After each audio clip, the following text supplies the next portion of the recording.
pagi menjelang siang kawan-kawan media, baik media online, media cetak, dan media elektronik yang lainnya. Pada hari ini kita yang tergabung dalam Koalisi Rakyat Batam bersama dengan Partai Buruh turun ke jalan secara nasional menyuarakan hal-hal yang sekiranya menjadi tuntutan kita, menjadi perhatian kita bersama selama ini.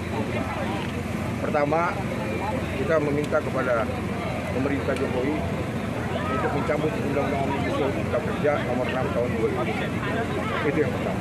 Lalu yang kedua, kita meminta kepada pemerintah untuk menaikkan upah minimum tahun 2024 sebesar 15%. Dan yang ketiga, kita minta parliamentary threshold yang 4% dicabut menjadi 0%. Karena ini berbahaya buat kita kaum buruh yang saat ini baru bergabung dengan kawan-kawan dari Partai Buruh.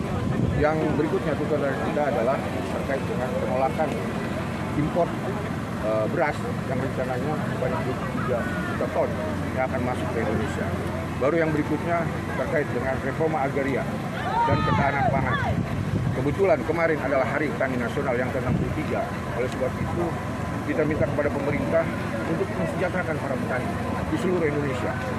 Ya, jangan sampai para petani ini mereka itu tidak mendapatkan lahan, tidak mendapatkan bibit, tidak mendapatkan pupuk, dan hasilnya pun sulit untuk didistribusikan ke pasar. Gitu. Baru yang berikutnya, kita juga minta supaya pemerintah untuk mengontrol harga sembako, ya, karena sekarang harga beras sudah naik.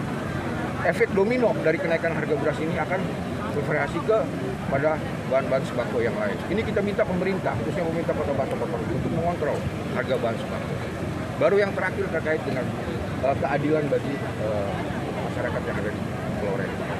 Standing point kita adalah keadilan. Di mana ketidakadilan diberlakukan, kita akan hadir tanpa harus dulu. Itu. Karena kita sudah membuktikan di dalam pabrik, kita harus minta keadilan kepada perusahaan. Dan ini pun keadilan kita minta kepada pemerintah. Karena mereka adalah rakyat pemerintah. Jadi tolong dipahami.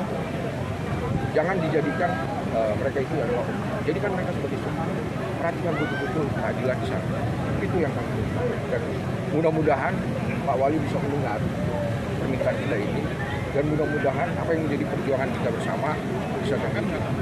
Terima kasih. Bang, dasar minta 15% tadi apa? Dasar 15% itu gini. Jadi 2 tahun kita COVID, kenaikan itu 0,8 sampai 0,7 berkisar di 0,7 sampai 0,8%. Itu berkisar di 20 sampai 30%. Kenaikan upah sebelumnya itu ada di sekitar 2,5 sampai 5%. Artinya kita ada defisit di situ selama 2 tahun ini. Nah, sekarang ekonomi sudah mulai menanjak naik. Kemarin kita menaikkan upah 7,5% di tahun 2022 untuk 2023.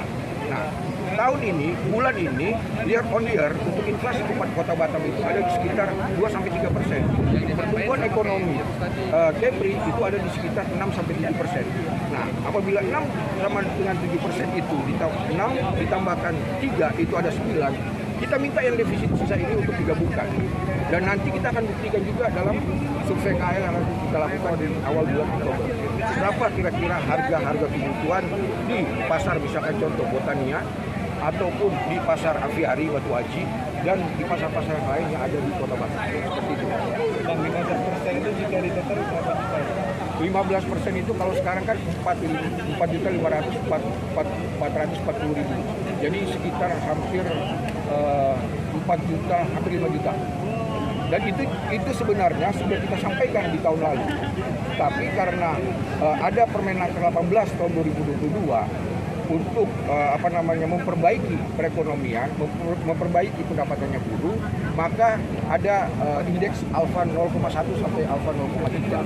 Akhirnya kita di Batam naik 7,5%. Tapi Kemenaker ini hanya berlaku sampai tahun 2023. Tidak berlaku lagi untuk tahun 2027. Seperti itu. Keadilan seperti apa yang Abang inginkan bagi masyarakat itu? Ya tentu kalau standing point kita seperti ini ya. Jadikanlah mereka itu jangan jadikan mereka itu sendiri. Jadi kita secara manusiawi punya hak untuk hidup dan untuk tinggal di mana saja. Itu dilindungi oleh manusia. Dan apabila mereka sudah ramah dari sini, tolong ini dijadikan perhatian secara konstitusi. Cuma karena ini ada program strategis nasional. Bukannya kita menolak investasi, kita mendukung investasi. Karena buruh dengan pengusaha ini adalah teman kerja, saling membutuhkan kedua-duanya. Ada buruh, ada investasi, ada investasi. Untuk 15% sendiri itu nominal angka mati atau kalau tidak Bisa di atas 15%. seperti apa Bang standarnya nanti? Ya, survei tadi. Kita akan lihat survei KHL. Otomatis nanti kita akan survei di pasar.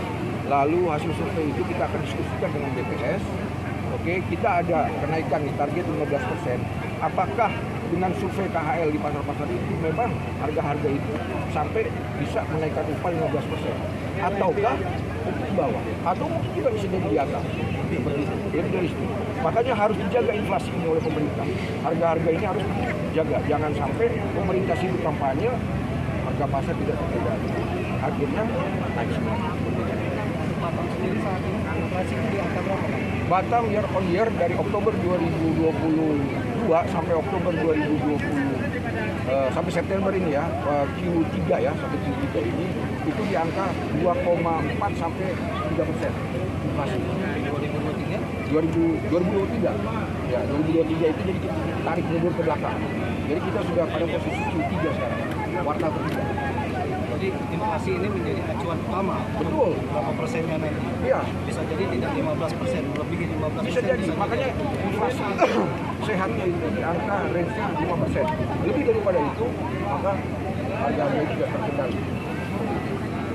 Kang, aksi nyata apa yang diberikan oleh Indonesia Buruh atau Partai Buruh terhadap masyarakat apa yang saat ini sedang direlokasi? Jadi kemarin kita itu belum mendapatkan informasi secara detail ya, karena kita juga menghargai daripada usaha-usaha yang untuk terciptanya suasana yang kondusif di sana. Cuma dalam hal ini kita nanti juga akan mengecek pemeriksa atau akan mungkin menurunkan kawan-kawan kita, karena ada beberapa juga kawan-kawan kita yang orang tuanya itu tinggal di sana. Kira-kira yang menjadi kebutuhan. Cuma yang concern kami adalah angkatan kerja yang selalu disampaikan oleh pemerintah Jokowi, maksudnya 2040 itu kita dapat bonus demografi. Angkatan kerja yang muda yang baru ini akan muncul. Nah ini juga harus jadi perhatian. Jangan sampai nanti investasi itu datang. Sayang orang-orang itu yang ibu tidak dapat pekerjaan. Seperti itu. Itu lagi Bang, terkait ini Bang, masa masyarakat Rempang ditangkap pihak kepolisian, apakah sudah ada lokasi dari pihak Partai Buruh atau aliansi masyarakat Batam? Oh belum.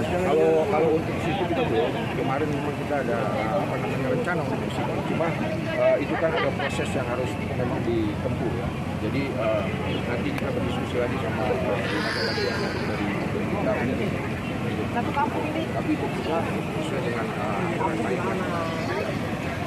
Terakhir Bang, terkait kita sedang melakukan respon seperti ada penyampaian atau pesan dari pihak wali kota yang kedepannya apa atau apa yang merencanakan untuk aksi lagi di waktu ke depan? Iya, jadi aksi kita ini kalau biasanya di akhir-akhir tahun ini isu upah itu terus bergulir. Jadi bisa saja nanti pada saat rapat Dewan Pembinaan Kota atau rapat Dewan Pembinaan Provinsi itu kita akan mengawal kegiatan rapat ini agar supaya apa yang menjadi angka perjuangan kita itu Secara langsung nanti akan dilibatkan. betul. Terima kasih ya kawan-kawan media.